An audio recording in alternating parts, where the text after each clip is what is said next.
পতিত স্বৈরাচার নানাভাবে মাথাচাড়া দিয়ে ওঠার চেষ্টা করছে। নির্বাচনের মাধ্যমে জনগণের সরকার প্রতিষ্ঠিত না হওয়ার পর্যন্ত গণতন্ত্র ঝুঁকিমুক্ত নয় বলে মন্তব্য করেছেন বিএনপির ভারপ্রাপ্ত চেয়ারম্যান তারেক রহমান। চট্টগ্রামের জন্মাষ্টমীর অনুষ্ঠানে ভার্চুয়ালি দেয়া বক্তব্যে তিনি আরো বলেন, রাজনৈতিক স্বার্থে কাউকে ধর্মীয় পরিচয় ব্যবহার করতে দেওয়া যাবে না। সম অধিকারের নিরাপদ বাংলাদেশ গড়ে তুলতে আগামী জাতীয় নির্বাচনে সবার সমর্থন চান তারেক রহমান। চট্টগ্রাম প্রতিনিধি আবুল হাসনাতকে সাথে নিয়ে রিপোর্ট করছেন মইনুল আহসান। চট্টগ্রামে জন্মাষ্টমী উদযাপন কমিটির দ্বিবার্ষিক সম্মেলনে লন্ডন থেকে ভার্চুয়ালি যুক্ত হন বিএনপির ভারপ্রাপ্ত চেয়ারম্যান তারেক রহমান। হিন্দু, বৌদ্ধ, খ্রিস্টান কল্যাণ ফ্রন্ট আয়োজিত অনুষ্ঠানে তিনি অভিযোগ করেন, পতিত স্বৈরাচার শেখ হাসিনা ক্ষমতায় থাকার সময় ধর্মীয় সংখ্যালঘু সম্প্রদায়কে নানাভাবে রাজনৈতিক হাতিয়ার হিসাবে ব্যবহার করেছে।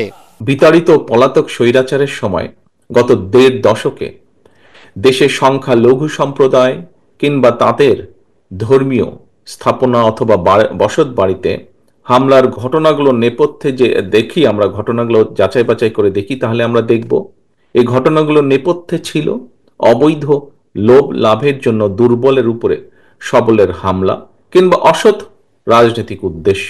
ভিশনের ফুলঝুরি মেগা অফারে ফ্রিজ কিনলেই পাচ্ছেন 16 পিসের আকর্ষণীয় গিফট বক্স একদম ফ্রি। গণ আন্দোলনে স্বৈরাচার শেখ হাসিনা পালিয়ে গেলেও দেশের বিরুদ্ধে ষড়যন্ত্র থেমে নেই বলে অভিযোগ করেন তারেক রহমান।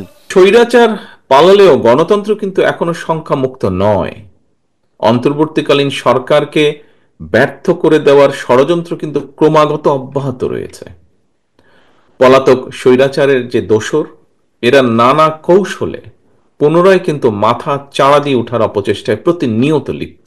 জনগণের প্রত্যক্ষ ভোটে নির্বাচিত জনপ্রতিনিধিদের দ্বারা জনগণের প্রতি দায়বদ্ধ সংসদ সরকার যতক্ষণ না গঠিত হবে ততক্ষণ পর্যন্ত কিন্তু গণতন্ত্র ঝুঁকি মুক্ত নয়।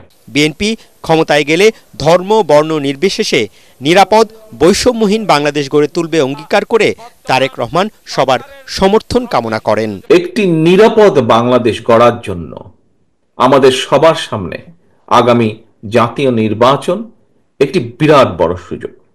এই সুযোগকে কাজে লাগিয়ে ধর্ম বর্ণ নির্বিশেষে সকলের জন্য একটি নিরাপদ গণতান্ত্রিক দেশ গড়ার জন্য বিএনপি আপনাদের সমর্থন এবং সহযোগিতা চায়।